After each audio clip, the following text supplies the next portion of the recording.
प्रदेश के आगरा से आईएसआई के 2 एजेंट्स को गिरफ्तार किया गया है। हम आपको लगातार जानकारी दे भी रहे हैं और इनसे अब आगे पूछताछ भी की जाएगी।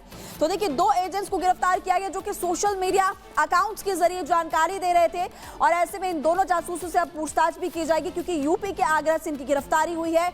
एजेंट्स लगातार जानकारी दे रहे थे भारत से जुड़ी हुई और भारत की खुफिया जानकारियां पाकिस्तान तक ये लोग पहुंचा रहे थे, जिसके बाद देखिए खबर मिली कि गगनयान मिशन और भी कई जानकारियां पहुंचाई गई क्योंकि जैसे जैसे पुलिस इनसे पूछताछ करेगी और खुलासे होंगे।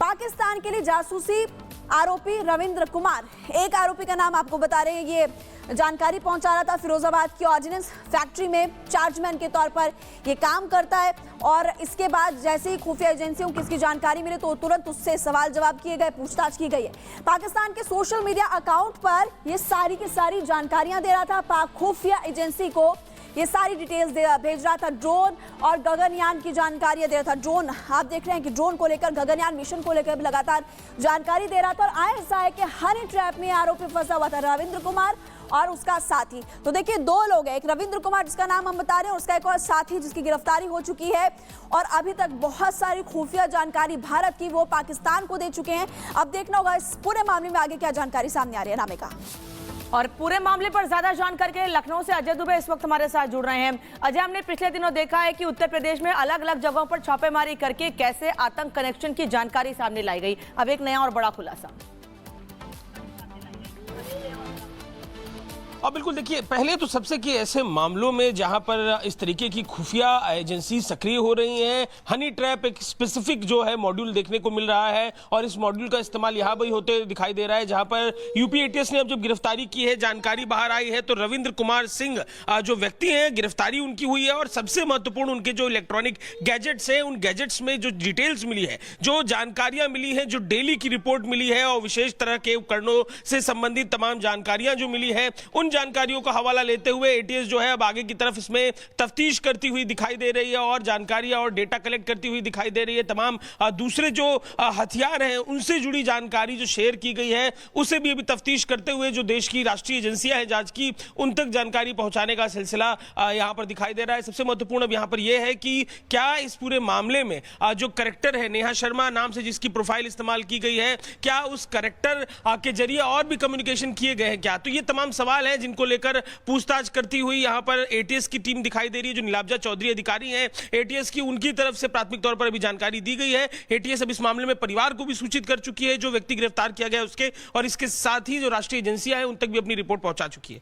ये जांच पड़ताल किस तरह से आगे बढ़ रही है, ये भी जरा जानकारी दीजिएगा। आप बता रहे हैं कि घर वालों से भी पूछताछ होगी, इसके अलावा ये भी बताइए क्या इन दोनों के अलावा कोई और भी इसमें शामिल हो सकता है, और ये भी बताइएगा क्या ये पता चल पाया कि कब से जानकारी दे रहे थे और अब तक क्या क्या ये बड़े खुलासे उनके पास कर चुके, पाकिस्तान के पास अकाउंट के जरिए जो जानकारी दे रहे थे उस अकाउंट के बारे में भी बताइए। बिल्कुल देखिए, सोशल मीडिया प्लेटफॉर्म ऐसे मामलों में सामान्यतः देखने को मिला और इस मामले में भी नेहा शर्मा नाम का एक सोशल मीडिया अकाउंट है जिसके जरिए ये सारा संवाद, ये सारा कम्युनिकेशन किया गया था और इस कम्युनिकेशन में जो जानकारियां साझा की गई है, उन साझा की गई जानकारियों और उस पर आधारित जो सूचनाएं तमाम जो एजेंसीज, नेशनल एजेंसीज के पास पहुंची है, उन सूचनाओं को भी जांचने परखने का काम इस समय एजेंसीज कर रही हैं। और एक महत्वपूर्ण बात जो सवाल आपने किया कि और किससे पूछताछ हो सकती है, तो देखिए ऐसे मामले में जिन अधिकारियों को ये रिपोर्ट करते हैं, जो करेक्टर गिरफ्तार किए गए हैं, और इसके अलावा जो अधिकारी उनके नीचे ट्रेल में उनसे जुड़े हुए हैं, उनसे डेटा कैसे उन्होंने कलेक्ट किया, तो इन सब अधिकारियों से भी एहतियातन पूछताछ करना। ठीक है अजय, वापस लौटेंगे आपके पास, आगे भी अपडेट लेते रहेंगे। फिलहाल बहुत धन्यवाद इस जानकारी के लिए। उत्तर प्रदेश एटीएस ने एक आईएसआई एजेंट को गिरफ्तार किया है जो हनी ट्रैप में फंसकर पाकिस्तान की खुफिया एजेंसी को सूचनाएं दे रहा था। रिपोर्ट देखिए कौन है वो शख्स।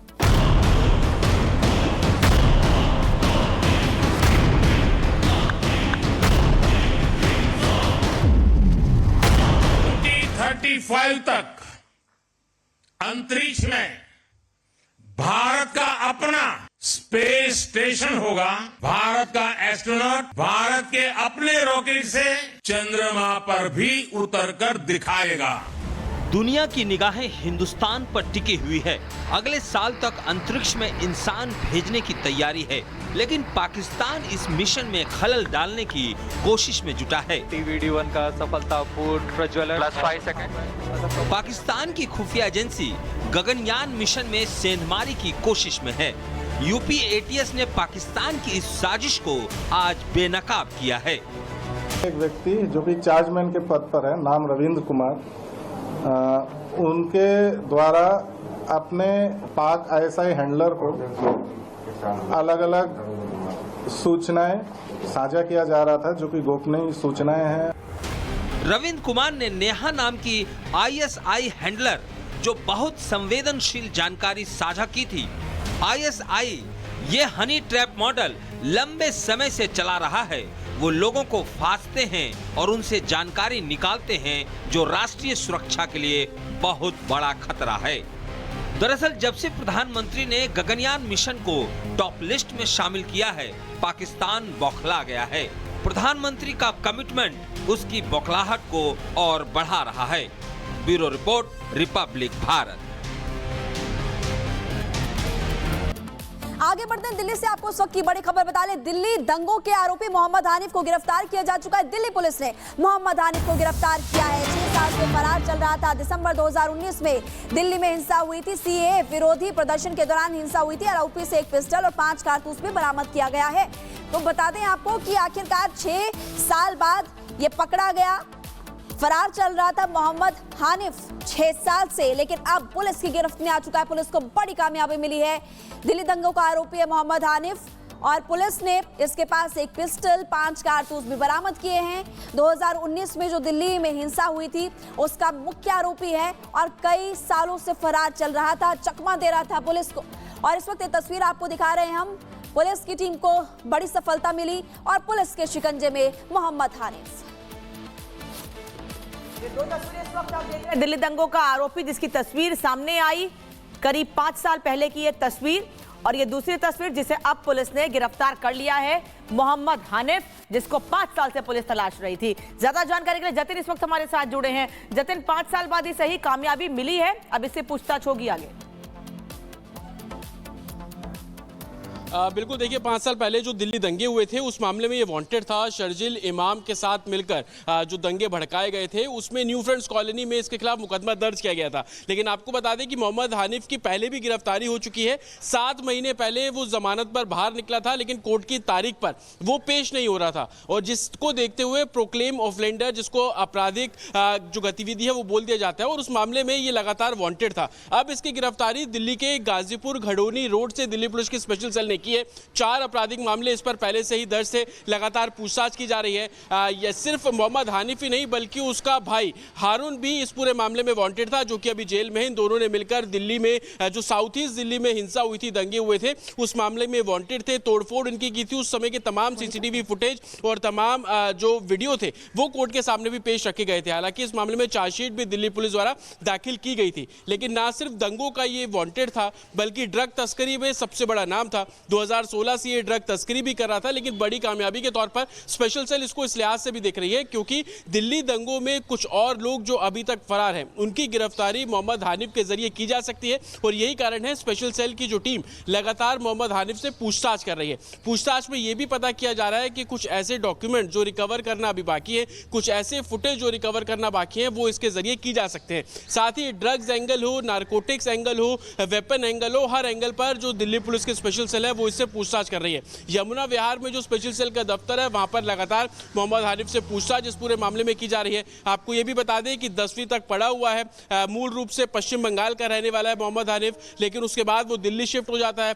चिकन का जो सप्लाई का काम ये करता था, लेकिन 2016 से आपराधिक गतिविधि में शामिल होना शुरू हुआ। सबसे पहले इसने जो ड्रग्स तस्करी है वो दिल्ली और दूसरे राज्यों में करनी शुरू की, लेकिन 2019 में जब दिल्ली में दंगे होते हैं तो उसमें बड़ा रोल था। कई ऐसे फुटेज शर्जिल इमाम के साथ मोहम्मद हानिफ के थे जिसको लेकर जो चार्जशीट है वो दिल्ली पुलिस जानकारी दे रहे हैं कि कहां का रहने वाला था, कब से ये क्राइम की दुनिया में आया और अब फिलहाल ये पुलिस के शिकंजे में आ चुका है। बहुत बहुत शुक्रिया जानकारी देने के लिए। देखिए, कानून के हाथ बहुत लंबे होते हैं और अपराधी उनसे बच नहीं सकता है, अपराधी कितना ही भागने की कोशिश कर दे। दिल्ली पुलिस की स्पेशल सेल ने इस कथन को सच साबित किया। स्पेशल सेल ने दिल्ली दंगा मामले में 6 साल से फरार चल रहे एक आरोपी को धर दबोचा। इस आरोपी का नाम मोहम्मद हानिफ। आखिरकार कैसे पुलिस के शिकंजे में वो आया, रिपोर्ट देखिए।